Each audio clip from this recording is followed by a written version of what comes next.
Don't count your chickens before they hatch. But I'm feeling hopeful. I'm feeling hopeful for my son especially. He's done well so far. So we'll see. We'll see. But let me start at the beginning.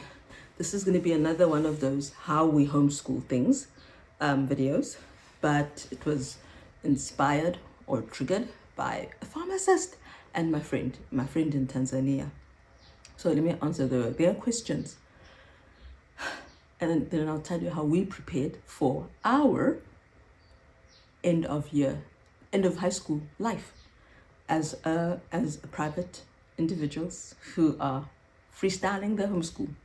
Here it is. So I went to the pharmacy yesterday to get some allergy meds for my youngest, my last twin, my second twin, my last born. And somehow, for some reason, I mean, it was a public holiday anyway, but the pharmacist, he's a Xhosa man, he asked me if I am on leave. So I told him, well, even if I wasn't, I told him I don't really get a holiday because I teach my children. And he was like, what? So I asked him, have you ever heard of homeschooling? And that was just like, nope, he's never heard of homeschooling. And then I told him that I teach my children at home. And he's like, what, really? So I told him, yeah. So he said, okay, so when they finish high school, then what? Look, how will they get qualifications? So here's the thing. If you're brand new to the homeschooling thing, if you're still considering it in South Africa, this is how it goes. You can do CAPS. That's an acronym, CAPS. I don't know what it stands for, but it's the South African curriculum. Then you start from grade 00, whatever it is, to grade 12. I think it's grade 00 now, to grade 12. I think they want 4-year-olds, and yeah. And then, or you can do an American high school diploma. I'm not so sure that all universities accept that one. That one, it's iffy. You can do GEDs plus SATs. Again, not all universities accept that one.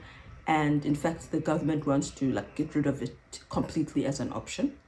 Or you can do what we do, which is definitely accepted at all universities, which is the Cambridge curriculum, British curriculum. There are different ones. There's edXL, Pearson, but we do Cambridge, is the most known.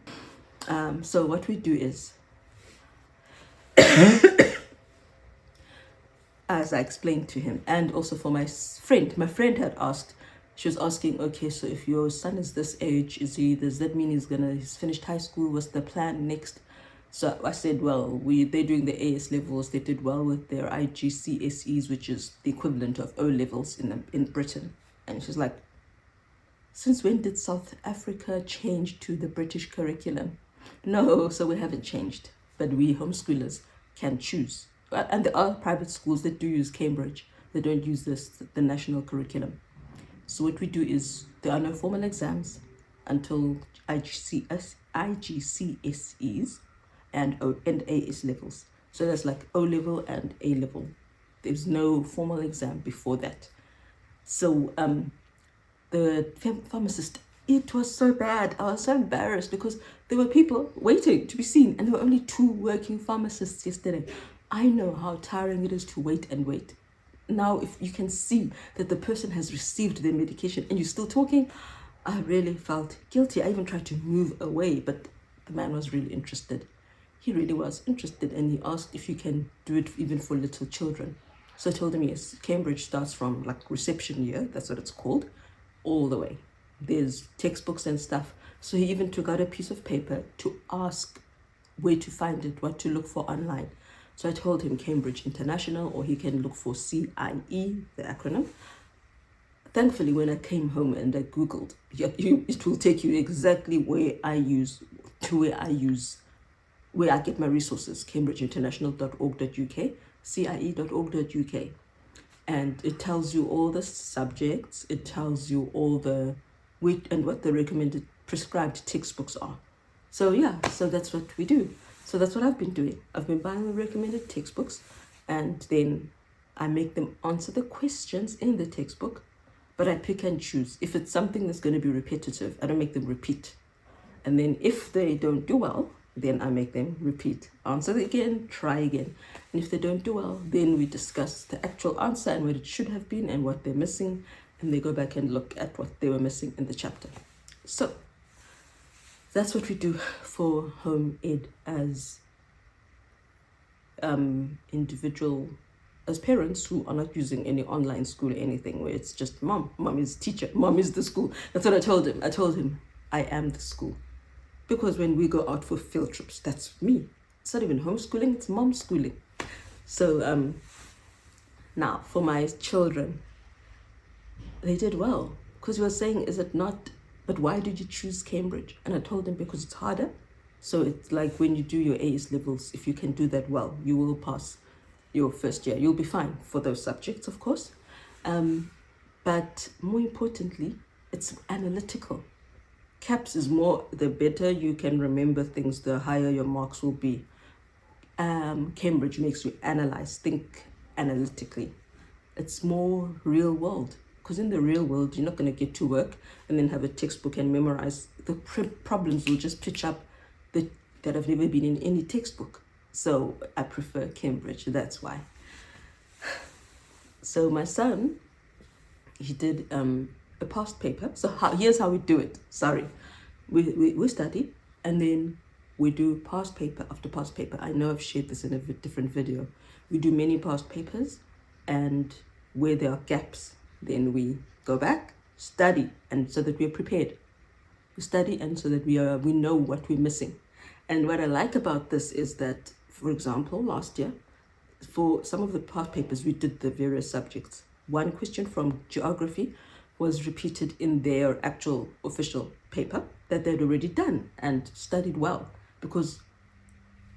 and also an English question as well. So what we do is, what I did last year was I marked their final papers, their past papers. I marked them and then told them, okay, you need to fix this. But this year I told them, next year when you go to university, I won't be there. I will not be your alarm clock.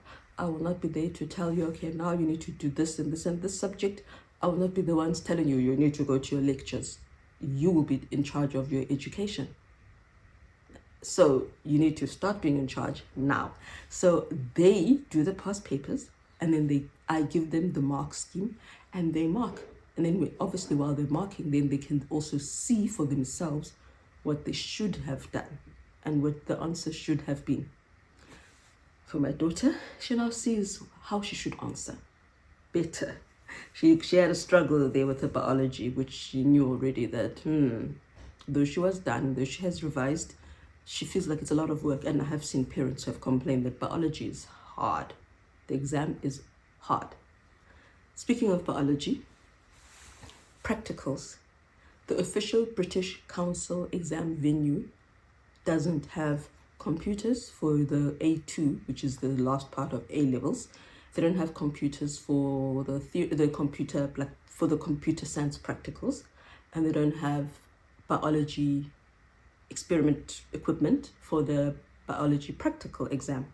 So you have to then find a school that offers that for private candidates, which is what we are. We're not affiliated with any school. They're not studying at any school. So we are private candidates. So you ask around in Cape Town, you can go to some school in Fishhook. Fishhook is very far. It's against traffic, so I didn't even consider that. And then there's a place in Durbanville, El Shaddai Christian School. I signed up with them and I asked them, will you do the bioprac? Can we sign up? And they said yes. Then I said, could you tell me about the classes, the practical classes? And the lady said, only after you've paid for the exam and registered, then will we give you information. Which wasn't really fair, because here's the problem. We paid for the exam, they are our exam venue. The information then comes, and when are their classes? On Saturdays.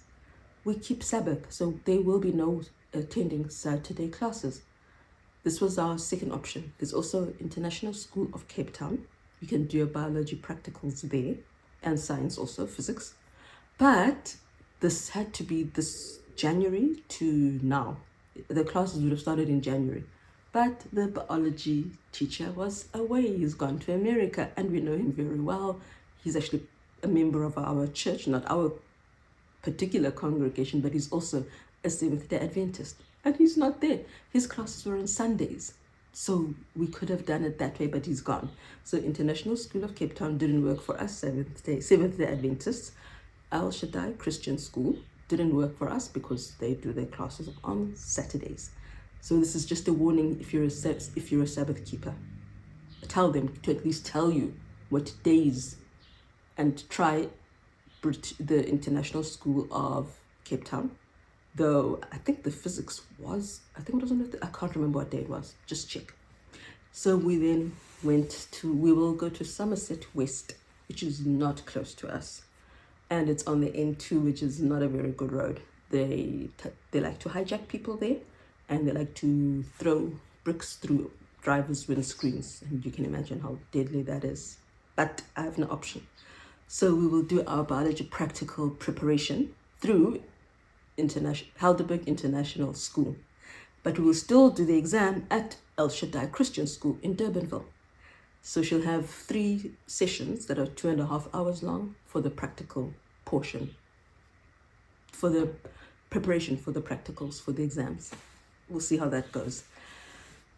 So now she's seen that, my word, I only got 59% for this paper. I need to restudy chapter 4 and chapter 7 and really know that I understand it.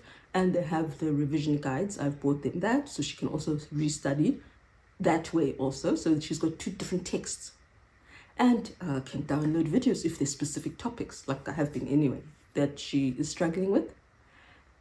And I've always told them that, okay, yes, if it says 2 marks, you will not lose anything by giving more information than what you think is worth 2 marks. She stuck to let me give 2 points for 2 marks. But it was almost like each point was only worth half a mark. So she has now learned that she must give more information than what she thinks she should.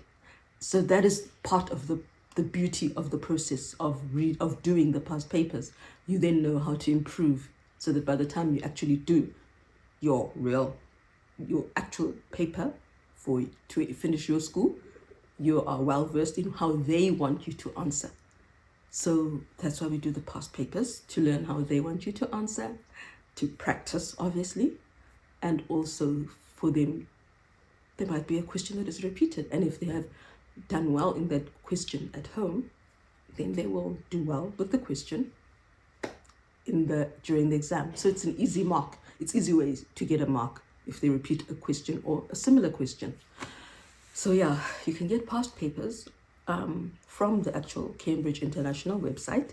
We also use gceguide.com. gceguide.com. You can also find past papers there. There are many other places that also have past papers, but that's the one I'm using this year. They're doing 4 past papers of each.